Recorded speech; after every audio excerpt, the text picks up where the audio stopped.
Hello, everyone. Allison Scoberg here. We are with the ADDA Association tonight. The ADDA is a support group. We're out of Fort Bend County.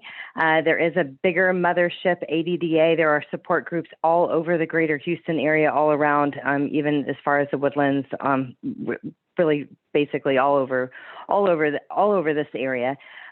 This particular support group is a support group that is generally for parents with kids that have ADHD. There are other groups available in and around the area that serve adults with ADHD. We meet once a month, usually the last Tuesday of every month, and each month we've been meeting by Zoom for the last, I guess, year and a half. We used to meet in person. But each month we have a valuable speaker that comes to talk to us about a variety of different topics. And so tonight we're really excited to have Stella Olise with us. Tonight she is with the Harris Center. Some of you may have heard of the Harris Center before as MHMRA. I know that we have a lot of clients that still call the Harris Center MHMRA. But tonight, what we're going to be talking about is the YES Waiver, and I like to call this one of the best, little kept secrets in the state of Texas. A waiver in the state of Texas that actually doesn't have a waiting list or some of the waiting lists that we have seen with some of the other waivers out there. But this waiver is really specific, and I'm not going to steal Stella's thunder, but it's really specific to help with some of the challenges, the mental health challenges. I like to call it the initials, all of the initials that we throw around: ADD, ADHD, DMDD, bipolar. There's so many, all of these initials. You guys have them. Your kids have them. That's why you're here. But this program is a really great wraparound program that provides a tremendous amount of resources to the individual as well as the family. And I know that we've talked about this some in other ADDA meetings, but we've actually never had a representative from the YES Waiver Program here themselves. So we're really happy to have her here. As far as the ADDA organization, this is an organization that is by choice to join. Should you want to join this organization, they can always use our support.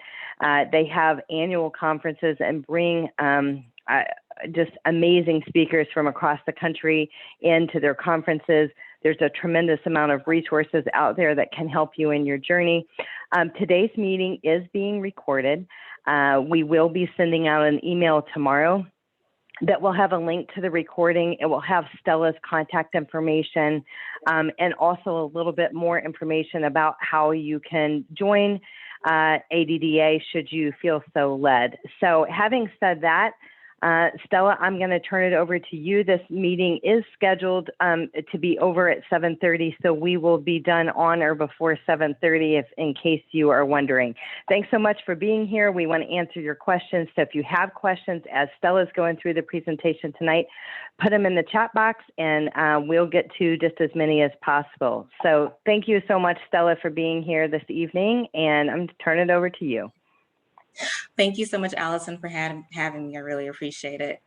Well, good evening, everyone. My name is Stella Olise. I am the practice manager for the YES Waiver Program at the Harris Center. And I've been with the agency for over 8 years, but over the YES Waiver Program for a little over almost 3 years. And so I'm looking forward to sharing all the information I have, and hopefully some of the questions you have, I'm able to answer within the presentation.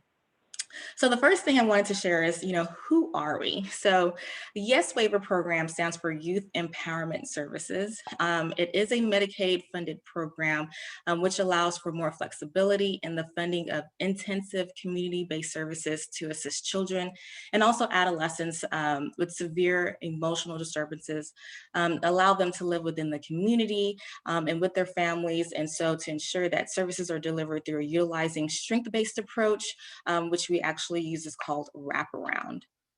The next thing I want to talk about is actually who we serve. So we actually serve, our primary youth are individuals within the ages of 3 to 18. Our goal is to provide the comprehensive home and a community-based mental health service to children and youth. And they usually have a diagnosis with maybe major depression, oppositional defiant disorder, ADHD, and even autism as well. Our goal is to ensure that anyone with those diagnoses are still able to receive comprehensive waiver services within the community. Next slide. Our demographic eligibility includes youth between the ages of 3 to 18. Now, I did note that they can be in the program up until one day before their 19th birthday. So what that means is that we can have a youth that's in the program. They are enrolled in our program as of the age of 18, but they can actually stay in our program until the last day of their 18th birthday, right before their 19th birthday. Now, youth that does turn 19 and they are trying to enroll in YES Waiver Services, unfortunately would not meet eligibility. They also must reside in Harris County, and they also must not be institutionalized. So they cannot be in a hospital, they cannot be in an RTC setting. The one thing that I do notice is that we do have families that will call and share that, you know, my youth is currently hospitalized or they're in the RTC and they're in the process of being discharged. What I would encourage is that in instances like that, we still try to schedule some type of intake assessment once they are removed or once they have discharged from the hospital or an RTC. For those of you that don't know, an RTC, it's a residential treatment center, and that's usually our last resort. Our goal is to not have the child or the youth be placed in an RTC or be hospitalized. We really want them to try to stay in the home. So a couple of things that I wanted to mention on that is so Stella is the contact for Harris County for the Harris Center, but the YES waiver is a waiver in the state of Texas, and there is availability for the YES waiver, and she's going to discuss this on another slide for all counties. So whether you're in Fort Bend or Galveston or Harris, there is a YES. Stella's not your girl if you're not in Harris County, okay? But Stella can get you to the person that is in charge for your particular county. And one of the things that we've seen, and as parents and as parents of ADHD and maybe some of the autism spectrum disorder and other things, what we see is as we're kind of turning the corner into adolescents and teens, we see some of these behaviors intensify. Some of the medications that you may have used before don't work anymore. Some of these issues, some of it's typical teenage behavior on steroids because of the underlying diagnoses. But so maybe some of you are familiar with intensive outpatient therapy or partial hospitalization programs. And then like she was talking about like residential treatment centers and things like that. But so there are these programs that are out there, but basically it's a hard, fast stop. So we want to prevent you getting to these programs to begin with, right? But then if you did happen to find yourself in one of those programs in the past, what happens when you leave the program? Kind of having that path. And what we see is there's this crash of like intensive services and then nothing. 1 50-minute session of counseling every other week or something like that, which is typically not enough. So are you a good fit in that particular setting? So if a person has done PHP, IOP, or hospitalization, then that is a good timing for the intake process of moving forward with YES waiver as well? Yes, absolutely. And we actually get a lot of those referrals, especially from the hospital. Hey, we have a family, they're getting ready to be discharged. We don't know what to do. We don't know what kind of services to provide them. So oftentimes I get those calls through the inquiry line to have that family attend the intake. And that is a challenge. That's pretty, it can be a lot of anxiety when you know that your youth is getting ready to be discharged. but there's no real clear plan of action. What do I do next? What's going to happen? And sometimes because of that, we do have youth that then kind of go back through that cycle again of being hospitalized again, or going back into an RTC, or being placed with someone else that is not with the family. And so our goal is to really kind of help transition and be that transitioning process. And so that's why I mentioned, although we are not able to actually start services if the youth is in a hospital setting or an RTC, but if I do get the call, my goal is to go ahead and try to schedule the appointment. So let's say the discharge is scheduled within 10 days, then trying to schedule that appointment within the 11th or 12th day, so we can kind of start that intake process and get them into the services that they do need. So for those of them, this is exactly where I was thinking you're going to go. For those families that are on here tonight saying, hey, we've never done PHP, IOP, or RTC, and we hope we never do. That's why we're here right now. I think a lot of parents with kids that struggle, we're not always hip to tell everybody everything that's going on in their household, and sometimes it's bad. What are some signs? Let's talk about this, some real signs that these families should call you. None of the other things have happened yet, but when should they call you? When should they know that they need this waiver? Well, I mean, one of the key things is there's school behavior. You've noticed that maybe medications, they might be on medication that's not working. They have been hospitalized. You know, the one thing with YES Waiver, it's kind of considered the service of last resort.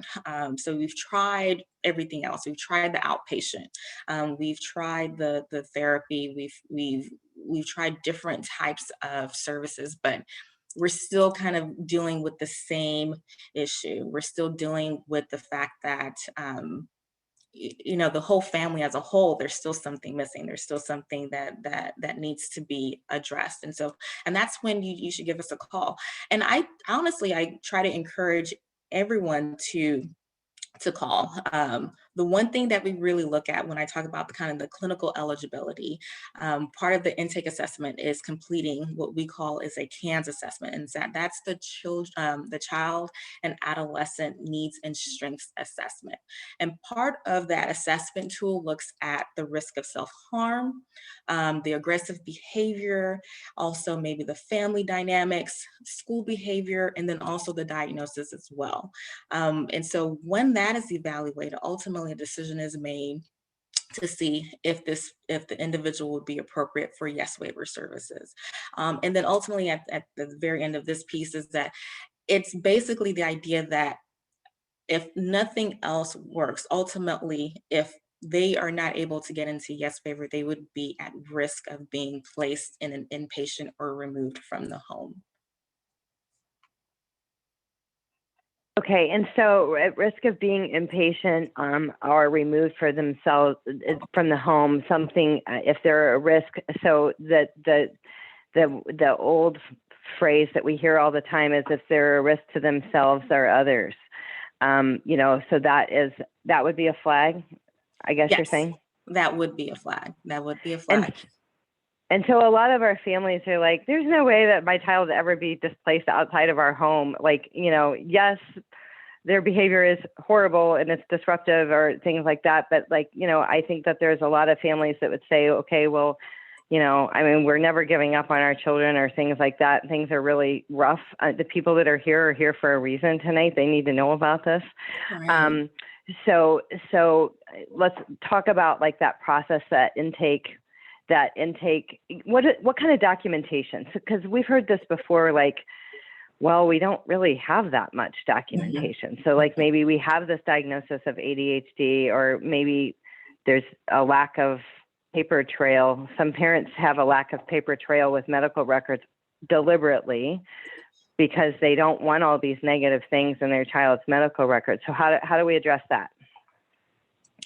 So during the first step, we do encourage any type of documentation. And the reason why we encourage documentation is because we don't want to have you try to relive your story again. We want to try to make the process as smooth as possible. So the information that we do gather prior to the intake is reviewed so we have a better idea of what's going on with the family, with the youth.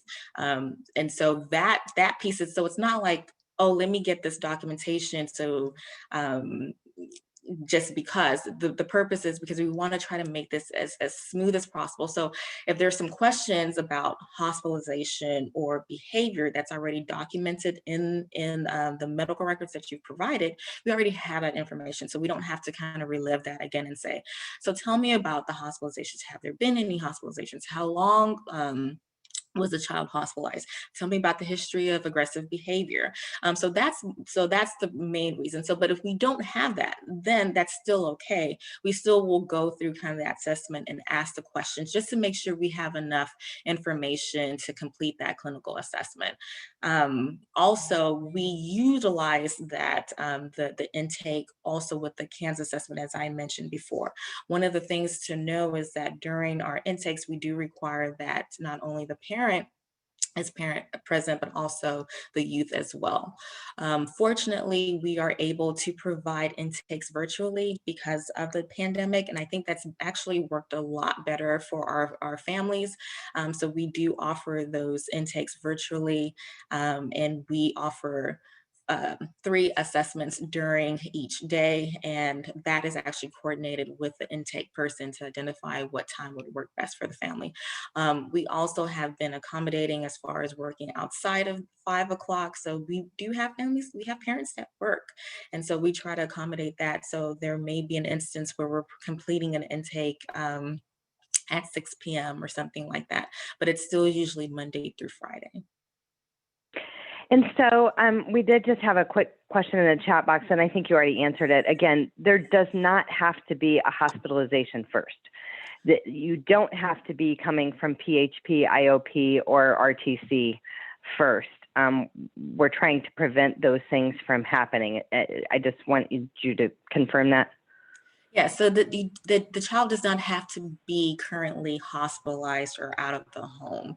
There could be a history of that. So maybe in the past 30 days or the past 90 days, there have been a history of some type of hospitalization.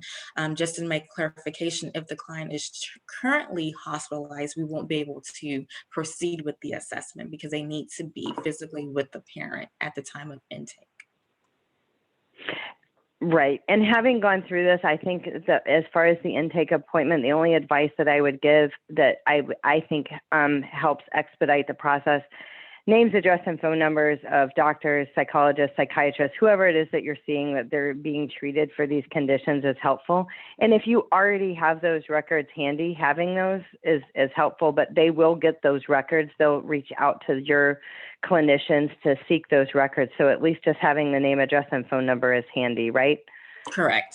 Yes, as Okay. much information is very helpful. Our goal is to help you. You know, and that's the ultimate goal: help and provide the support. So you know, sometimes it might, you know, we have this idea of that, oh, maybe we're prying, but we really want to try to get as much information so you don't have to kind of relive all the information, because you can imagine you're going from one place to another, you're sharing the same story, you're providing the same information, but we want to make sure we have as many documents or back history regarding to what's going on with the family, so we can make a more an educated assessment, a more clinical assessment. Right. Got it. Thank you. Mm-hmm. So the next thing I want to talk about is the financial eligibility. So one of the questions I think I have oftentimes, you know, and that's just with any type of services when it comes to, you know, not just YES Waiver, but just services in general within the mental health field, is what does that look like? How much is this going to cost me? You know, an income. Well, the one thing is that for the YES Waiver program, the child or the youth must meet Medicaid eligibility. And so what does that mean and what does that look like? So those individuals that currently have Medicaid, we actually bill Medicaid for the specific services that are in place. Now, if you do not have Medicaid, we do not, and I repeat, we do not look at the parental income. Though we do ask for it, it is not it's not a determinant for eligibility for services. What is so awesome about the YES Waiver Program is that regardless if you're making $30,000 a year or $100,000 a year, if your child meets eligibility for YES Waiver, there is a special YES Waiver Medicaid that we will assist with you to apply for. And so once you apply for that Medicaid, then you're able to, your child and yourself, you're able to receive those YES Waiver services through that. And the Medicaid continues to be active while your child is in YES Waiver services. So again, so I think that this is a common misnomer that people, the minute that they hear Medicaid, the first thing they say is, we don't qualify for that. And so they automatically think that this waiver is not an option for them. So again, it's based off of the child's assets, basically, are income, not the parents. There are very few kids that don't qualify when it comes to the eligibility for Medicaid, is basically what you're saying. Actually, I have not had any family or any client not meet Medicaid eligibility, because we don't look at the income. It's really, as long as they meet eligibility for YES Waiver, once we complete the assessment and it's determined that they are appropriate for YES Waiver, we then complete that, assist the family with completing that waiver specific Medicaid form for them. And then that's how the family is able to get Medicaid. So I have not seen or been in an instance where, even though the youth was eligible for YES Waiver, they were not eligible for Medicaid. Got it. For the other counties, because again, we do have people on here from various counties, is there any waivering rules as far as the hospitalization or not hospitalization? I got somebody here that's from Star Care in Lubbock, Texas, who is basically saying that they don't take them unless they don't take somebody unless the person has been hospitalized. So can that vary? So it still also depends on the CANS assessment. I'm kind of going back to the CANS assessment. There are a few criteria that must be met. So they have to have had some type of hospitalization. If there hasn't been any hospitalization in the past, then there is a possibility that they may not meet eligibility. Ultimately, the state is the one that makes the determinant of eligibility. It's not the LMHA or the person that's completing the intake. So that's why it's important to have as much information as possible.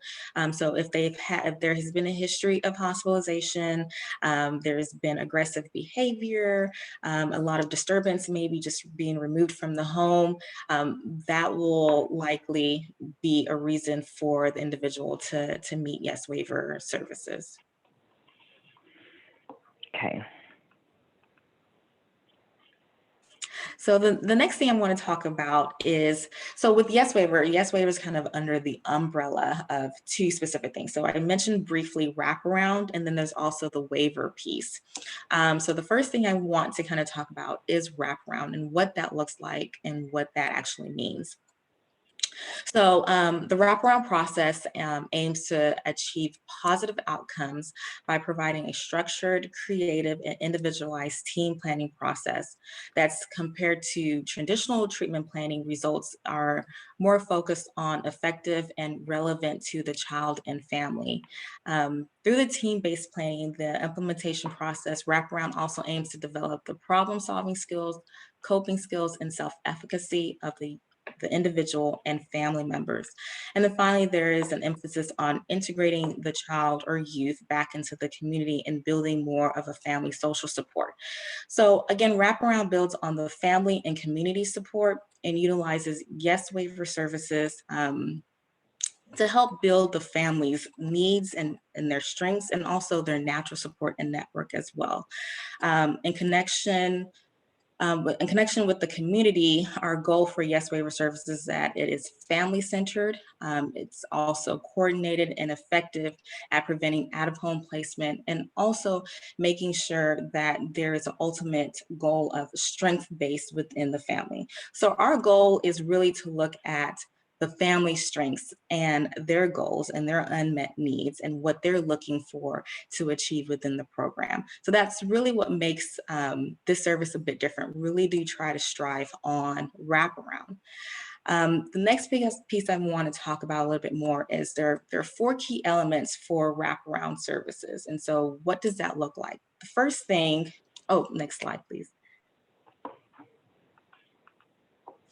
The first thing that's really important is we look at how that wraparound is grounded on strengths and perspective. So as I mentioned before, our goal is to look at the family strengths.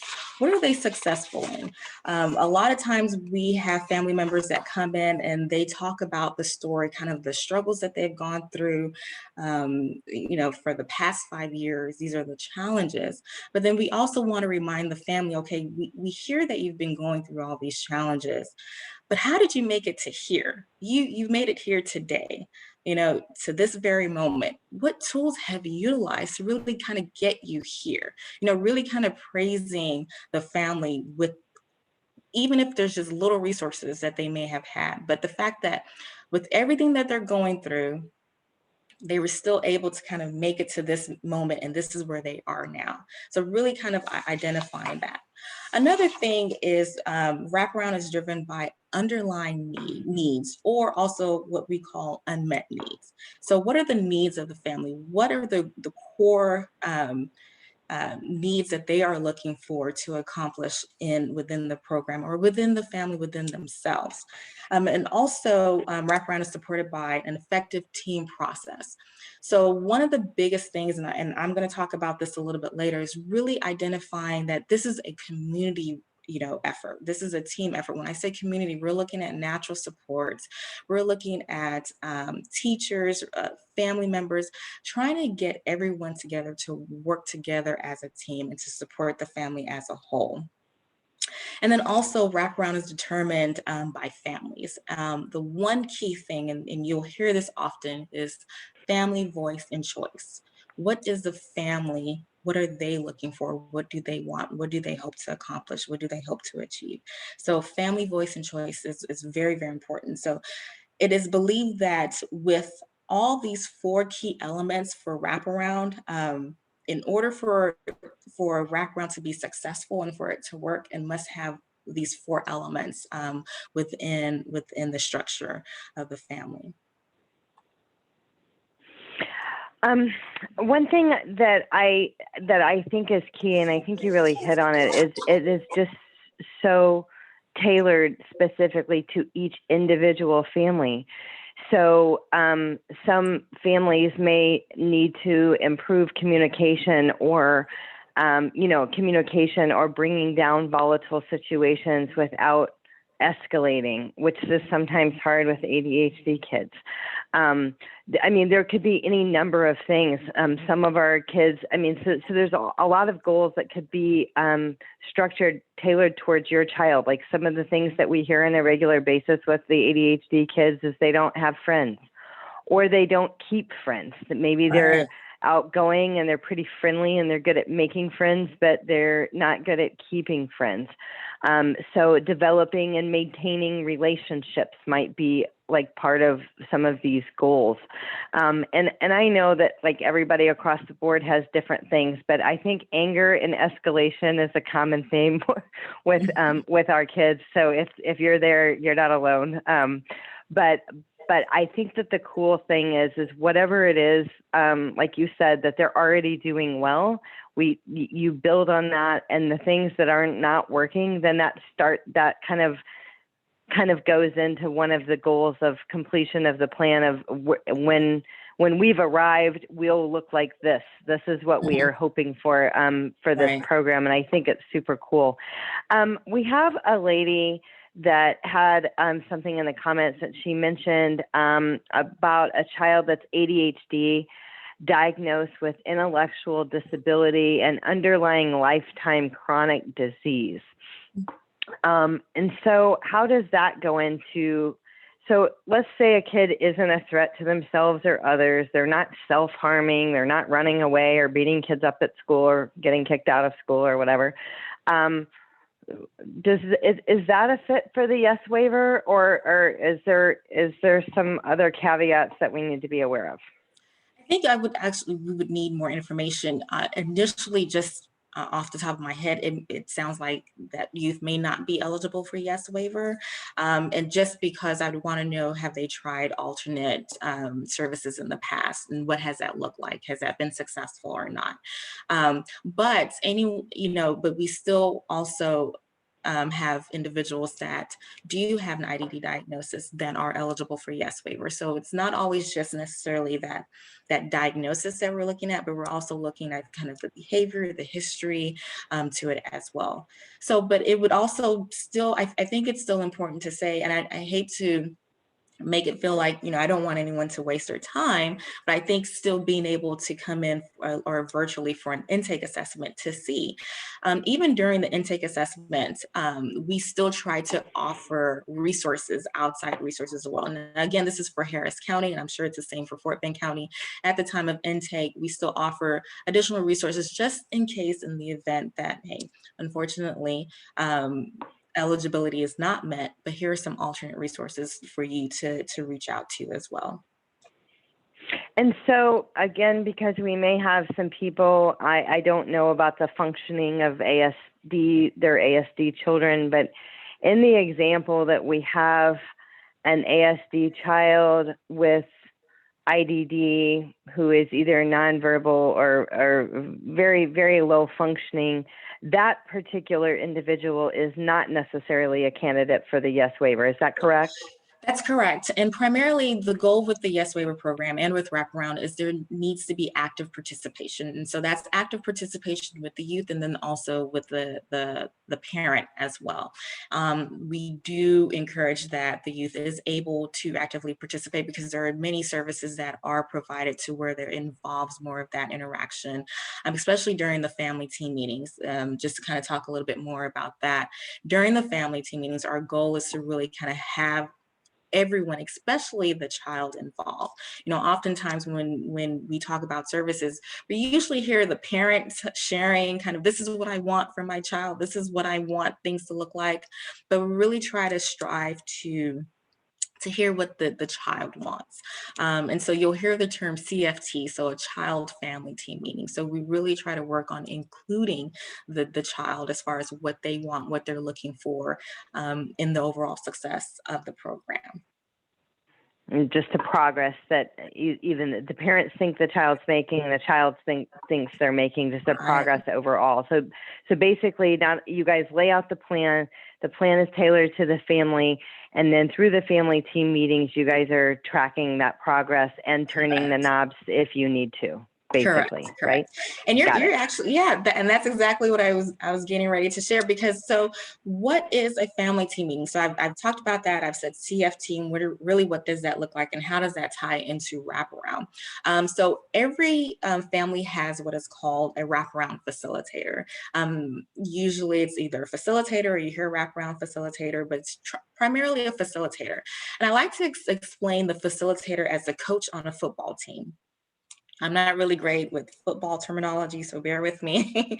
But the facilitator is like the coach. We have so many players on the football team. You have the quarterback, you have the tight end, you have all these other people, right?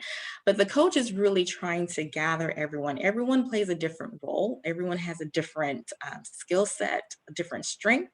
But the ultimate goal is to win the football game, and really trying to work together. So that's kind of how I see the facilitator. They bring together everyone in that team meeting. As I mentioned before, sometimes, we have families who say, hey, I don't have natural support. I don't have anyone I can talk to. I don't have anyone that can help me. And that's why I'm here now. So the facilitator's goal is to really work with the family to identify, well, you talk to your neighbor across the street pretty often. Would you consider her a natural support? Or you go to church and you have someone at church that you talk to, would you consider that person natural support? So kind of looking beyond that.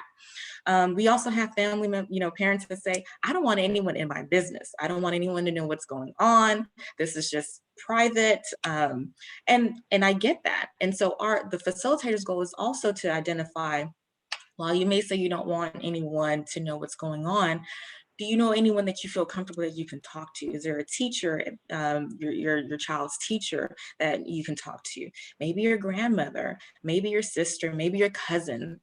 Even for the client too, for the youth, do you have a friend that you feel comfortable talking to? Kind of including those natural supports and also community supports kind of within that family team meeting, and kind of getting that buy-in for them to start coming to those family team meetings, because the family team meetings are held on a monthly basis.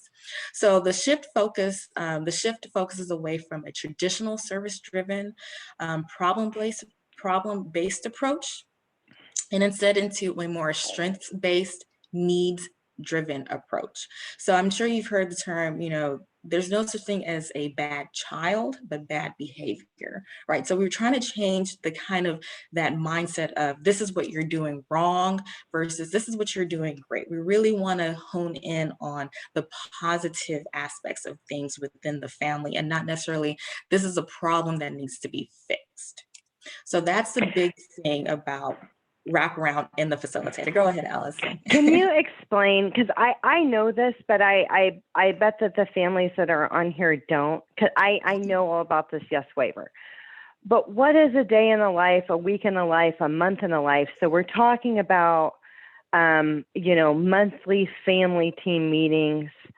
What in this wraparound program, and again, I know that each one is tailored to the child, so it's not a perfect cookie cutter plan that everybody gets the exact same thing. But what do weekly services look like for this child that has been accepted into the program? And what kind of commitment on the parent's part beyond the family team meeting happens? Like, are we driving them all over, all over God's green earth? Do the facilitators come to our home? How does this work? That's a great question. So actually, the one thing is that the facilitator is meeting or engaging with the family on a weekly basis. And it's not just the family. It's maybe the teacher at the school. It's maybe the therapist that's also attached to the family. It's the child one-on-one. The goal is to kind of communicate and check in and see how things are going. Because once we meet for the family team meeting, there really shouldn't be new information shared. There should really be, hey, these are some of the updates that are going on. We also want to talk about, services, how services are being provided. Are there any challenges? Are there any goals that you feel that have been reached during the last family team meeting? What do you expect during the next family team meeting? The ultimate goal, especially for those family team meetings, is that ultimately we want the family to be in the driver's seat at the family team meeting. We want them to lead it. So in the very beginning, it's really the facilitator kind of guiding the family with the structure as far as what they want, how they want the family team meetings to be held, who they want to be an active participant in the team meetings. But as we continue to grow month by month, the ultimate goal is to really have the family take lead and have the facilitator, just like the coach in the football team. Ultimately, the coach, kind of watches back and watches the team, do what they need to do. So they become the lead. They gain the autonomy of deciding what works. And they make that decision as far as what would be considered a successful graduation. So it's not where we're just meeting once a month and that's it. We're meeting weekly. And with YES Waiver Service, it's not your traditional 8 to 5. We have families that need to meet, on weekends or after 6 p.m. or 8 p.m. And so the facilitator is there and they work around the family's schedule. And that's very important. I think that's also unique to that, is that it's not, okay, 5 o'clock, we're done, call call whoever you need to do, or call whoever you need to call at 8 o'clock. Now, we also talk about the crisis plan initially also during the family team meetings. The goal, again, ultimately with YES Waiver or Wraparound, is to be able to identify these resources, the community resources and natural resources that the family can utilize, because ultimately the program will go away, right? We will transition to graduation, but we want to make sure that the resources, the knowledge that has been established in place can be effectively utilized. And I'll talk more about that in the next few slides. So typically this program, I think, is designed to be about a year. Is that right?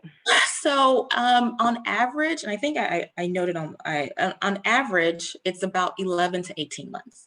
But I never want to actually give a time frame, because we've had youth in our program for 4 years. We've had youth in our program for 1 year. It's really, when the family, there's improvement. I think the one thing that's really important to say is there's not going to be an instance where everything is perfect, right? My life is not perfect. Our lives are not perfect, but our goal is to see that there has been growth from where you started and being able to recognize that. And so that's what we want. That's what we want. And so when there are hiccups down the road or crises that occur, you have the tools in place. You develop those tools. You created it yourself.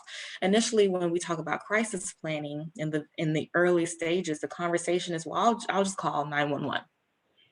So that might be, your plan is to call 911. But as we continue to work with the family, okay, maybe it's not calling 911. Maybe having my child take a breath, walk out for a little bit, kind of process everything. Or maybe I need to walk away a little bit, as a parent and call someone. And so really trying to evaluate what those crisis planning, what the plan of action looks like. And so that's the ultimate goal, is to really identify what you have in place and how do we continue to improve that. And I mean, and everybody's crisis could be different. Absolutely. Some parents need to prevent their kid from hitting somebody else or hurting somebody else. Other kids are self-harming. They go into this anger, aggression, sadness, whatever it is that they're going into, and then they start this process of self-harming. It could be tattooing, it could be piercing, it could be cutting. There's any number of those things, but it's trying to have some kind of workaround so that way we're not doing that. Can you talk about and maybe you're going to on another slide, about some of the other supports? So we've got the family meeting, we've got basically kind of a I don't know the term, but the person that meets with the child on a weekly basis, and they're building that rapport and that trust and kind of working with the kid on the skills that you guys have laid out in the family team meeting. Yes. But then what are some other supports? You've talked about community supports or other activity or things like that might be covered by the YES waiver.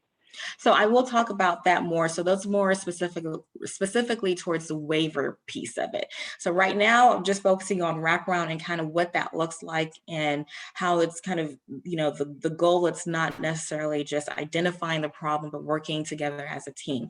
But I believe in the next couple of slides, I'll talk a little bit more about those services as well.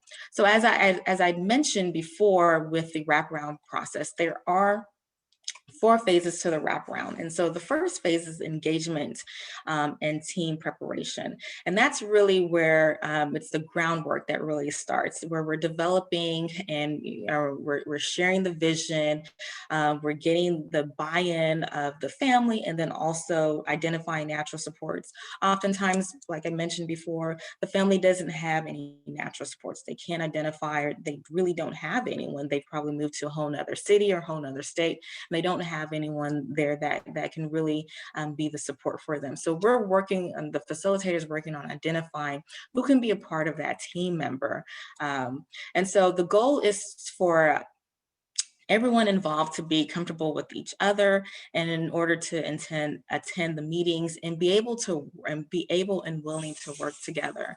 The initial conversations about strengths, needs and visions is discussed. And it also sets the tone for the teamwork and also the team interactions as necessary.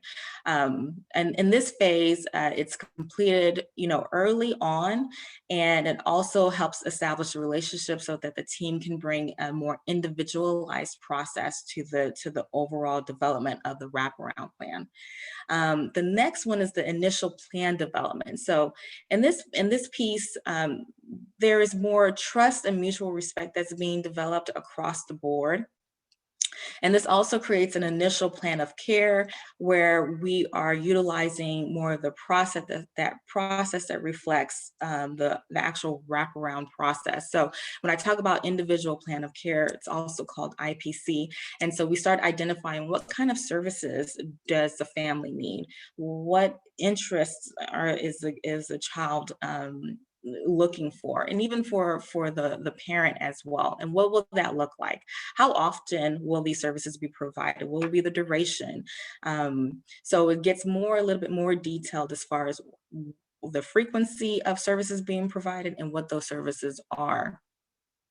So also the youth and the family should also feel that they are being heard. So it's really important at this time that the facilitator is really listening to what the family wants. So it's not what the facilitator thinks that the family, should have or get, but it's really what they want. And sometimes the family really doesn't know, and that's okay. And so that's where the facilitator starts to talk about different services that are offered and explains what those services look like and what the commitment would be for that. And so we try to encourage that. And the great thing about the initial planning is that it changes. Great thing about YES Waiver overall, the plan changes. It is a living, working document, so to speak. So something might work one month and then the next month it might not, and that's okay. So we change it and we figure it out. The next piece is really what it is, it's implementation. So we want to go ahead and start to apply kind of the pieces of the puzzle. This is where services are being provided, the family is engaging, we're identifying what's working, we're identifying what's not working. We are reviewing the mission of the family, the goals of the family. There are rating scales also that are reviewed on a scale of 1 to 10. We're trying to identify what's working well, what's not working. Ultimately, at the end is the transition. And transition is actually discussed at the very beginning, right at intake, and then also, during the engagement and the preparation phase. Our goal is to not have transition be, something that's caught off guard. So what is transition? It's the question of what would graduation look like to you? What would that mean? What would be successful graduation from the YES Waiver Program? So we often talk about that. And in fact, the facilitators talk about it at every team meeting. What does transition look like? At the very first team meeting, what does transition look like? Because that changes, but we want to be able to start reminding our families that eventually, YES Waiver services, you will graduate. But if you graduate, do you have the tools? Do you have the resources that you need? Are those things in place? And the goal is that they are. Do you want to add anything, Allison, or anything else? Any questions? No, I think that is, I think it's really good. I think it's a phenomenal program, and I'm always eager. I mean, sometimes some of our kids, these, let's just say the 50-minute sessions aren't working. Right. It's not enough, or we can't afford to have them in 50-minute sessions 5 days a week because it's all out of network with our insurance, right. Or, at $200 a pop or whatever it is. So no, I think that this is great. And for many families, the YES waiver goes alongside some of the other stuff that you're already doing. If you're already working with a psychologist, a counselor, a psychiatrist, those things, the YES waiver does. What you're doing with them is separate, but it kind of goes in coordination with that. So I think we'll just move right on to the waiver part. Okay. So the waiver part, I basically, like I said, the wraparound, and there's also waiver services. So this is kind of, I want to say kind of the fun part in a sense. A lot of the kids really enjoy this, but there are several services that are offered through Medicaid. And so Medicaid is billed for these services. So the first piece that I want to highlight is community living support. So, and it's short term is CLS services. And so the goal of the CLS services is to help families adjust to special challenges related to the youth's mental health needs by using proven practices and strategies. In simple term, it's more skills training. So we have a CLS provider that can come to the home and work with the youth on skills training, and really kind of working with them with engaging and communicating, throughout their day-to-day activities. Also, there's non-medical transportation. So those non-medical transportation services, it's focused on taking the youth to any waiver service when there is no transportation available. The next thing is paraprofessional services. I like to use paraprofessional services example as a big brother, big sister. It's more focused on helping the child with stressful situations through coaching and mentoring. So you can think of it like a big brother, big sister, someone that goes out and meets with the child. Again, sometimes they may go to the park, they might go to the movies, they might go to the restaurant or something to just really help them kind of provide that support and engagement and coaching with working. Maybe they're having some issues with school and things like that. So the paraprofessional services is also available. Now, one of the non-traditional therapies is there, and we call it specialized therapies or non-traditional services. And so this is more that provides an alternative and creative form of therapy to help improve the youth's health, welfare, and functioning in their community. So that includes animal-assisted therapy or equine therapy. We also offer art therapy, music therapy, recreational therapy, and also nutritional therapy as well. So I know really with the nutritional piece, we do have youth that might be overweight or even underweight, and kind of talking to them about nutrition. As we know, the nutrition does also play a huge part on our well-being and on our mental health. And so offering that as well has been beneficial. We also offer respite services, which allows the parent to take a temporary break from taking care of the child within that child that's in the program. And I know that's something that's often needed. I know our parents need that break here and there, and so respite services are also provided. Another thing is family supports, and this is also for the parent as well. We try to kind of have the family interact with another individual that has lived and experienced. Maybe their child has gone through the YES Waiver Program or some form of services within the mental health community, and really kind of pairing them up. And so that person's their advocate. Sometimes that person may go to the school, an ARD meeting with them to help with any struggles that the child is having. So really having someone there that can relate and also offer that support. And that family support can also attend the family team meetings too as well. Even the paraprofessional and the CLS providers, we always encourage them to attend those family team meetings. And so that's what makes the team, all those special services. I will also add, and I didn't put this on here, but for the Harris Center, we also have a nurturing parenting service as well. And so this is specifically for our parents to help them with identifying different ways of engaging with the child. So different ways of, it's not always just the same kind of discipline, but really finding ways to work with a child and fostering a better relationship. So nurturing parenting is also one of the services that we offer at the Harris Center. I think that's a good piece. And with ADHD kids coming around the bend on with teens and changing brains, I think that what did work doesn't work anymore. It comes a time, a place and time, and maybe you're there, maybe you're not. But what did work doesn't work anymore. And what we know doesn't work with our ADHD kids is yelling and raising our voice and escalation in parenting. It just doesn't work with these kids. It just makes everything 100 times worse. So yes. I love that you guys have added that to the program. And I know for the families that we've had in the program or whatever, that the kids really do love some of these art therapy and the equine therapy. Every kid's different and every service is different. and what works for your family. But I know a lot of the kids have really liked that. And of course, the YES waiver picks up the tab on that. So that's part of the waiver, that they're picking up the tab on that. Absolutely.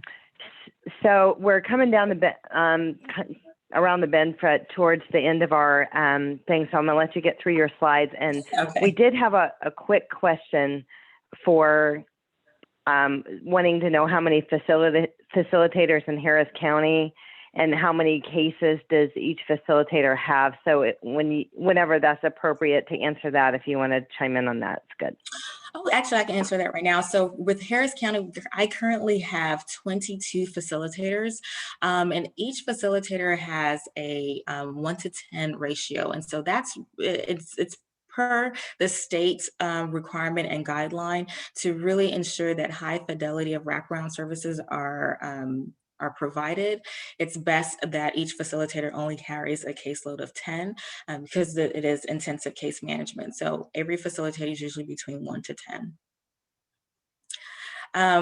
So actually, this is the last slide on here. So the service goals, and a lot of this is really kind of covering what we've already spoken about. So the service goals for the YES Waiver Program is to reduce the out-of-home placement and inpatient psychiatric treatment. Also providing a more complete continuum of community-based and family support as well. Ensuring that families have access to our support system, so the family supports, and also those non-traditional services as well, and making sure that we're focusing on the family-centered planning process, which is that wraparound piece. We also try to prevent entry into the foster care system or relinquishing parental rights. So our goal is to really try to, again, to work with the family to keep the youth in the home, and not to the point where the youth is having to go to CPS or be removed from the home and go to an RTC or living with someone else. And then also or the juvenile justice system either. Absolutely, yes. Absolutely.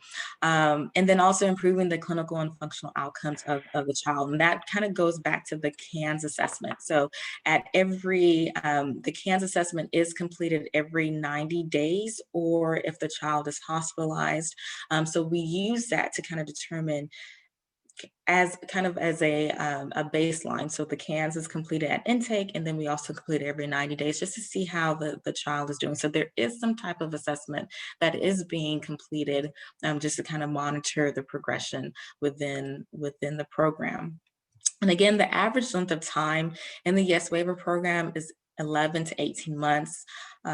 Each youth's needs and determination each youth's needs and their determination of duration of care is based on the family and the youth. So there is no cookie cutter. Everyone is different. And I think that's what, again, it's individualized and it's family voice and choice. And that's really what makes it special.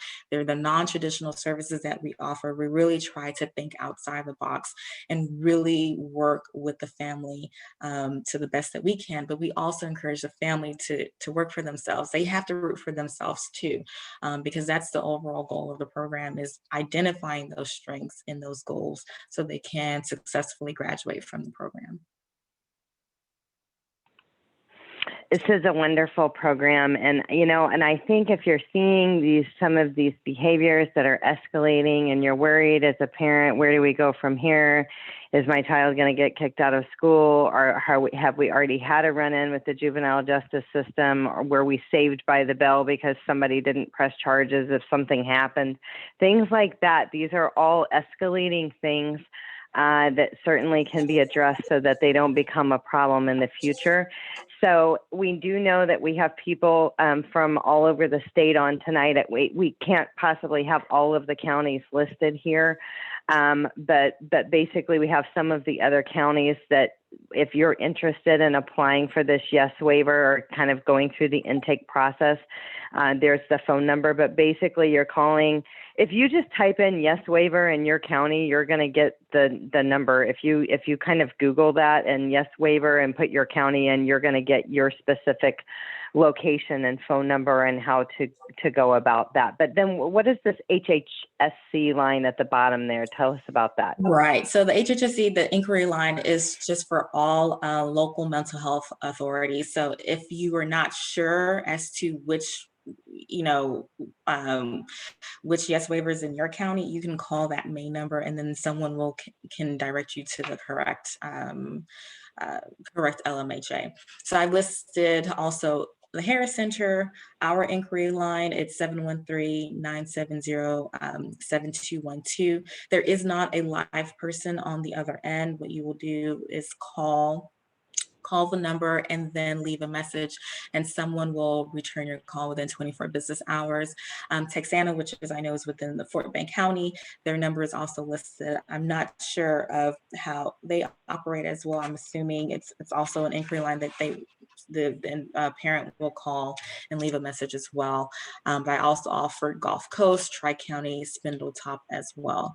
But that link, when you share the PowerPoint, if you click on that link, you'll see all the LMHAs within the state of Texas that do provide YES waiver services. And one thing I did want to mention is that the great thing is, let's say you do have a child that's already in YES waiver services and you move out of county, we also do provide a smooth transition process to try to continue those YES waiver services within the other county as well. That is really, really good to know. I just want to say, we have a person that says the Harris Center line has a recording saying it can't accept messages because it is full. No, that's the first. Okay. Then we will have to check that. Okay, you guys will handle that. I wanted to share this resource with families tonight for families to know that this is out there, that there is options. And when you are struggling with your loved one with some of these emotional and behavioral issues and things like that, oftentimes it feels isolating and that you're alone. You're not alone. It is happening to other people as well. There are resources. We do have no other waivers or anything like this, or a particular wraparound program, but there are some other options and things like that. If you didn't happen to qualify for the YES waiver, we do have some resources that we've put out to families in the past. But if anything else, if you know tonight that you're not alone and that there are resources available out there and in your county, wherever your county may be. So we just wanted you to know about this and just be encouraged to go after it and find it. It costs you nothing but your time to go through the intake process, and it might be a saving grace for your family. So Stella, I am super glad that you took your time to be here with us tonight. You've got your inquiry line here. You're going to check that voicemail. If you're here for the first time for the ADDA support group, we're glad you joined us. You'll get emails. We don't spam people. We don't have time for that. But you'll get an email on when our next meeting is. It's usually the last Tuesday of every month, and who the speaker is and what the topic will be about. Again, you'll get an email with this recording, how to contact Stella. And if you're interested in joining the ADDA organization, you certainly can. They appreciate your support, but it is never a requirement to participate in this meeting for you to join ADDA. So thanks so much, everyone, for being here tonight. I've got a little past 7:30, so we're going to wrap it up. Stella, thank you again for being here tonight. Thank you so much for having me. You were wonderful, and you provided so much information, and so it was very thorough and very good. So have a good night, everyone, and we'll definitely chat soon. Take care. Bye. Bye.